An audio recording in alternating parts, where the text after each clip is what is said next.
ತುಂಬಾ ಜನಕ್ಕೆ ಇವತ್ತು ಕಿಡ್ನಿ ಕ್ರಿಯಾಟಿನೈನ್ ಜಾಸ್ತಿ ಆಗ್ತಿರುತ್ತೆ. ಅದಕ್ಕೆ ಮೊದಲನೇ ಕಾರಣ ನಾವು ತಿಂತಕ್ಕಂತ ಆಹಾರದಲ್ಲಿ ನೀರಿನ ಅಂಶದ ಕೊರತೆ. ನೀವು ಎಲ್ಲಾ ತಿಂತಿರೋದು ಹೈಬ್ರಿಡ್ ಫುಡ್. ನಿಮ್ ಎಲ್ಲಾ hybrid food it's completely dried one. ಅದಕ್ಕೋಸ್ಕರ ನೀವು ಹೈಬ್ರಿಡ್ ಫುಡ್ ತಿಂದ ತಕ್ಷಣನೇ ಗ್ಯಾಸ್ಟ್ರಿಕ್ ಬರುತ್ತೆ.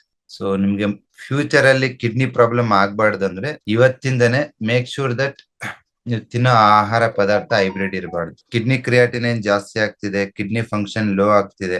What you can do very simple.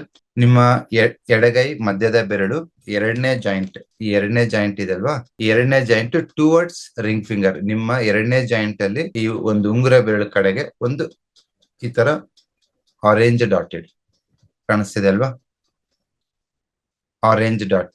ಈ ಆರೆಂಜ್ ಡಾಟ್ ಏನ್ ಮಾಡುತ್ತೆ ಅಂದ್ರೆ ನಿಮ್ಮ ಕಿಡ್ನಿ ಕ್ಲೆನ್ಸ್ ಆಗೋದಕ್ಕೆ ಅನುವು ಮಾಡ್ಕೊಡುತ್ತೆ. ಅದೇ ತರ ತುಂಬಾ ಜನಕ್ಕೆ ಕಿಡ್ನಿ ತೊಂದರೆ ಆಗಿರೋರಿಗೆ ಅದು ಶ್ರಿಂಕ್ ಆಗ್ತಾ ಇರುತ್ತೆ. ಒಂದು ಬೇರು ಯಾವಾಗ ಶ್ರಿಂಕ್ ಆಗುತ್ತೆ ಹೇಳಿ ಎನಿಬಡಿ? ಮರದ ಬೇರು ಯಾವಾಗ ಒಣಗುತ್ತೆ ಅಂತಂದ್ರೆ ಎರಡು ಕಾರಣ. ಒಂದು, ಅದು ಸೂರ್ಯನ ಬೆಳಕಿಗೆ ಎಕ್ಸ್ಪ್ಲೋರ್ ಆದಾಗ. ಎರಡನೇದು, ನೀರಿನ ಅಂಶ ಕಡಿಮೆ ಆದಾಗ. ಅವಾಗ ಬೇರು ಮುದುಡುತ್ತೆ. ಅದೇ ತರ ಇವತ್ತು ಎಷ್ಟೋ ಜನಕ್ಕೆ ಕಿಡ್ನಿ ಶ್ರಿಂಕ್ ಆಗ್ತಾ ಇದೆ, ಚಿಕ್ಕದಾಗ್ತಿದೆ. ಯಾಕೆಂದ್ರೆ ನೀರಿನ ಅಂಶದ ಕೊರತೆ ಆಗ್ತಿದೆ. ಸೊ ಆ ನೀರಿನ ಅಂಶನ ತುಂಬಾ ಒಂದು ಕಲರ್ ಬಂದ್ಬಿಟ್ಟು ಗ್ರೀನ್ ಕಲರ್. ಇದನ್ನ ಬಲಗೈ ತೋರು ಬೆರಳು ಕಿಡ್ನಿ ರಿಫ್ಲೆಕ್ಸ್ ಗೆ weekly 2 times hockey. Got it? ಇದನ್ನ ಹಾಕಿದಾಗ ನಿಮ್ಗೆ ಕಿಡ್ನಿ ಕೋಲ್ಡ್ನೆಸ್ ಇನ್ಕ್ರೀಸ್ ಆಗುತ್ತೆ. ಬಟ್ ಡೈಲಿ ಆಗ್ಬಾರ್ದು. ಇದನ್ನ ವಾರಕ್ಕೆ ಒಂದ್ಸರಿ ಮತ್ತೆ 2 ಸರಿ ಮಾತ್ರ ಹಾಕ್ಬೇಕು.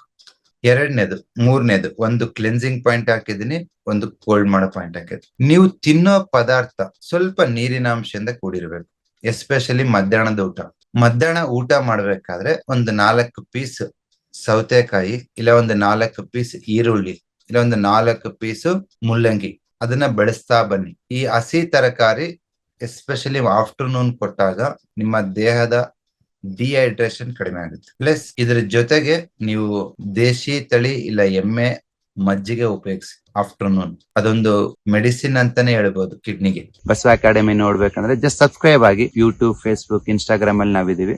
ನಮ್ಮ ಉದ್ದೇಶ ಇಷ್ಟೇ, ನೀವು ಮೆಡಿಸಿನ್ ಫ್ರೀ ಆಗ್ಬೇಕು. Thank you very much.